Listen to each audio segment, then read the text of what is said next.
सर्वसामान्यांच्या हक्काचा आवाज जागर जनस्थान। अकोला जिल्ह्यातील अकोट नगर परिषद नंतर आता मूर्तिजापूर नगर परिषद ही छुप्या युतीच्या मुद्द्यावरून चर्चेत आली आहे। मूर्तिजापूर नगर परिषदेच्या सत्ता स्थापनेनंतर पहिल्या सभेत मोठं आश्चर्यकारक चित्र पाहायला मिळालंय। भाजपने वंचितची हात मिळवणी करून मोठ्या चालाखीने स्वीकृतच्या तिन्ही जागेवर भाजपचेच प्रतिनिधी निवडल्याने वंचित बहुजन आघाडीच्या वतीने मोठा राडा पाहायला मिळाला। 11 भाजपचे सदस्य व वंचितचे 6 सदस्य असल्याने स्वीकृत नगरसेवक पदाकरिता भाजपच्या वाटेला 2 तर वंचितच्या वाटेला 1 जागा देण्यात आली होती। रात्रीपर्यंत वंचितच्या वतीने शेख इम्रान यांचे नाव स्वीकृत करिता वंचित बहुजन आघाडीचे डॉक्टर बाळासाहेब आंबेडकर व जिल्हाध्यक्ष प्रमोद डेंडवे यांच्या शिफारसीने देण्यात आल्याने गटनेत्यासह वंचितच्या 5ही नगरसेवकांनी आपला पाठिंबा दर्शविला। मात्र रात्रीतून भाजपने पैशाच्या लालचेने गटनेते तस्वर यांच्यासह इतर 5 नगरसेवकांना फोडत लक्ष्मी दर्शन घडविण्यात आल्याचा आरोप शेख इम्रान यांनी माध्यमांसमोर केलाय। तर गटनेता तस्वर खान याने भाजपकडून पैसे घेऊन वंचित सोबत गद्दारी केल्याचं यावेळी सांगण्यात आलंय। या घटनेवरून भाजपची वंचित सोबत मूर्तिजापूर नगर परिषदेत युतीची चर्चेला शहरात उधाण आल्याचं पाहायला मिळतं। जागर जनस्थानसाठी मूर्तिजापूर वरून स्वप्नील जामनिक सह ब्युरो चीफ प्रतिकुरेकर अकोला। मला सांगा आपलं वंचित बहुजन आघाडीच्या वतीने आघाडीवर नाव होतं स्वीकृत नगरसेवकाकरता काय नेमका मगाशी जो राडा पाहायला मिळाला, काय नेमकी नाराजी आहे? नाराजी ये है कि सबसे पहले तो मैं आपको बताना चाहता हूँ कि मैं मूर्तिजापुर शहर में नगर अध्यक्ष का उम्मीदवार था वंचित बहुजन आघाड़ी की तरफ से। मुझे माननीय श्री एडवोकेट बाला साहेब अम्बेडकर जी ने मुझे वंचित बहुजन आघाड़ी की तरफ से नगर अध्यक्ष पद के लिए उम्मीदवार दिए थे। फिर मैं जब से नगर अध्यक्ष की उम्मीदवारी की प्रक्रिया में था तो जब चुनाव के रिजल्ट का वक्त आया तो उस टाइम से लेके फर्स्ट राउंड से लेके पहले प्रभाग से लेके तो 11 प्रभाग तक के मैं लीड पर था और मेरा प्रभाग क्रमांक 12 में कुछ ही वोटों से पराजित हुआ।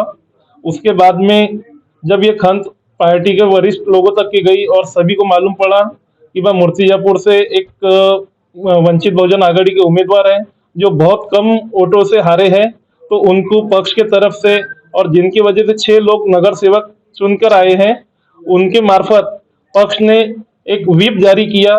पक्ष ने एक सबको साथ में लेके एक व्हिप जारी किया कि वह शेख इमरान शेख खलील को स्वीकृत नगर सेवक भेजा जाए और ये पक्ष का मैं बहुत आभार मानता हूँ। माननीय एडवोकेट श्री बाला साहेब अम्बेडकर जी का बहुत आभार मानता हूँ। लेकिन मुझे ये बोलने में कुछ शर्म फील हो रही है कि आज जो लोग मेरे साथ में कल तक के थे जो मुझे बोल रहे थे कि इमरान भी आपका ही नाम फाइनल है और आप ही का नाम हम हाउस में बोलेंगे, और पक्ष ने मेरा नाम से व्हिप भी जारी किया था। लेकिन भाजपा की हमेशा से भूमिका ये रही है कि वो कभी भी ऐसे उम्मीदवार को हर जगह वंचित से दूर रख के भगाना चाहती है। और आज भाजपा ने एक ग्राउंड लेवल पे, जबकि भाजपा की भूमिका ऊपर के लेवल पे सुनने में आती थी और देखने में आती थी, लेकिन ग्राउंड लेवल पे जो भाजपा ने काम किया कि वह वंचित लोगों के संपर्क में आए, वंचित लोगों से जो भी उन्होंने आर्थिक व्यवहार करे, ये इसका हमें बहुत खंत है। क्योंकि एक मूर्तिजापुर जो है ये एक सबको साथ में लेके चलता है मूर्तिजापुर शहर। इसी का हमको दुख हुआ कि उन्होंने ये चीज नहीं करना था। और मैं इसमें ये बताना चाहता हूँ कि पक्ष ने वंचित बहुजन आघाड़ी के तरफ से हमारा बहुत समर्थन रहा है और वंचित बहुजन आघाड़ी का इसमें दूर दूर तक की कोई रोल नहीं रहा। उन्होंने हमेशा मेरे साथ में रहे और आज भी वो हमेशा मेरे साथ में थे। पक्ष ने व्हिप मेरे ही फेवर में दिया था और मेरा ही नाम पक्ष ने लिया था। मेरा कल कलेक्टर ऑफिस में पात्र भी हो गया था और यहाँ के गट नेता ने जो मूर्तिजापुर शहर से वंचित बहुजन आघाड़ी की तरफ से जो गट नेता बनाए गए थे उसने जो हरकत हुई है आज, तो ये हमारे लिए बहुत अफसोसनाक है। कौन थे गट नेता? तस्वर खान, तस्लीम खान जो गट नेता थे। ये गट नेता के थ्रू जो नाम गया वो वहां पे संजय किशन डागा का गया जो भाजपा के उम्मीदवार थे। नगर परिषदेच्या सत्ता स्थापनेनंतर पहिली सभा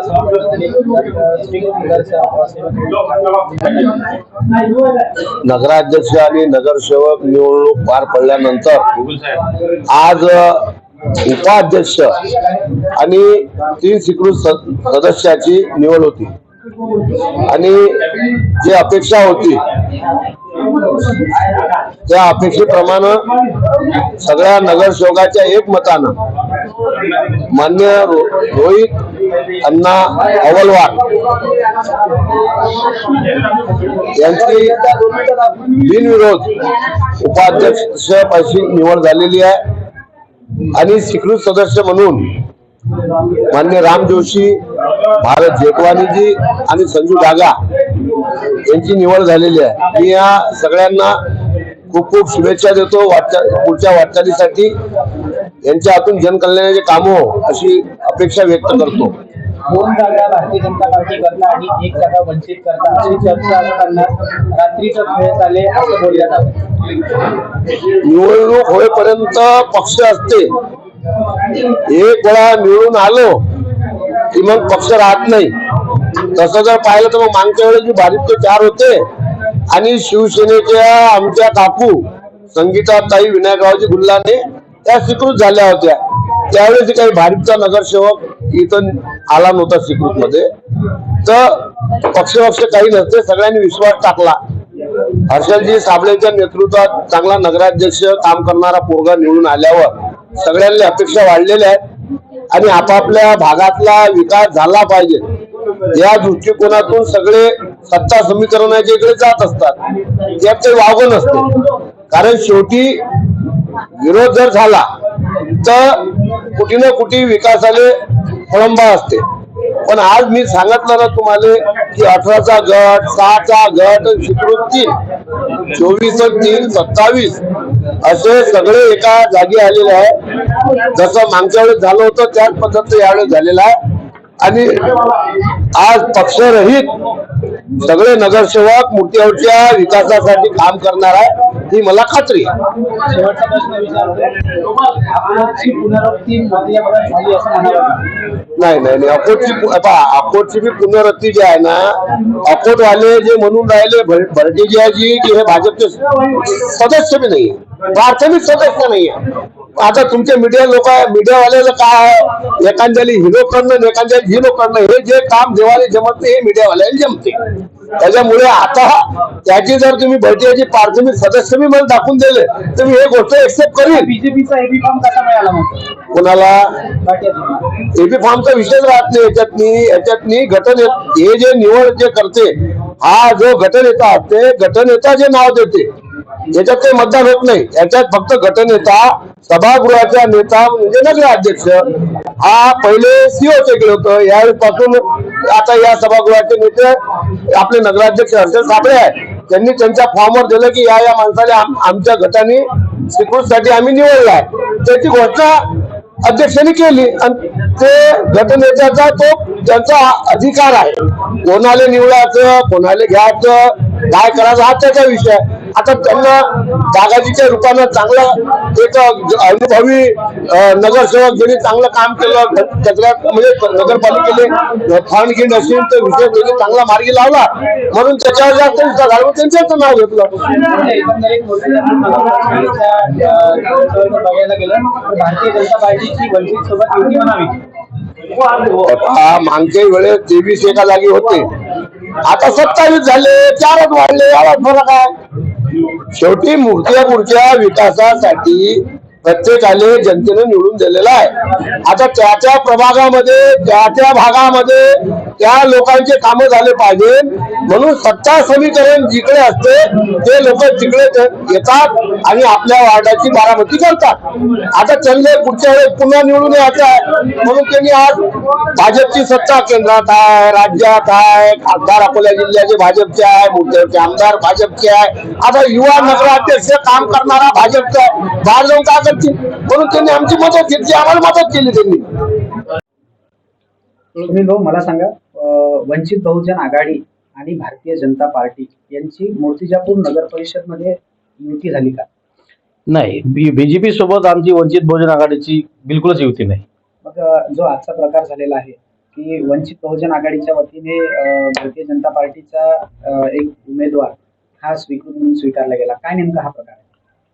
श्रद्धेय बाळासाहेब आंबेडकर आमचे राष्ट्रीय नेते यांनी आमचे जे नगराध्यक्षासाठी इम्रान शेख खलील इनको तिकीट दिली गेली होती आणि ते भरघोस मतानं निवडून येणार होते आणि शेवटी घात त्यांचा त्या वार्ड नंबर 12 मध्ये झाला गेला. कमीत कमी फक्त 300 ते 350 मतानं पडले गेले आणि त्यानंतर आम्हा सर्व पक्षांना मूर्तिजापूर वासियांना सर्वांना त्या आमच्या सीटचं या अध्यक्षनगर पदाच्या सीट जी होती ते कमी मतानं पडल्यामुळे आम्हाला सर्वांना दुःख झालं आणि त्याचबरोबर श्रद्धेय बाळासाहेब आंबेडकर अकोल्याला आले असता इम्रान भाई यांनी मुलाखत घेऊन साहेबांनी त्यांना आशीर्वाद दिला की स्वीकृतमध्ये इम्रान तुझा नंबर लागून जाईल. त्यानंतर त्यांची पक्षाच्या वतीने इम्रान भाईची स्वीकृत नंबरसाठी तयारी केली आणि गटनेता म्हणून एक पक्षाच्या वतीने पक्षाचा जो आपला शहर अध्यक्ष आहे तस्वर खान यांना गटनेता बनवण्यात आलं आणि गटनेता बनवण्यात आल्यानंतर बीजेपीने एक खेळ रचवला.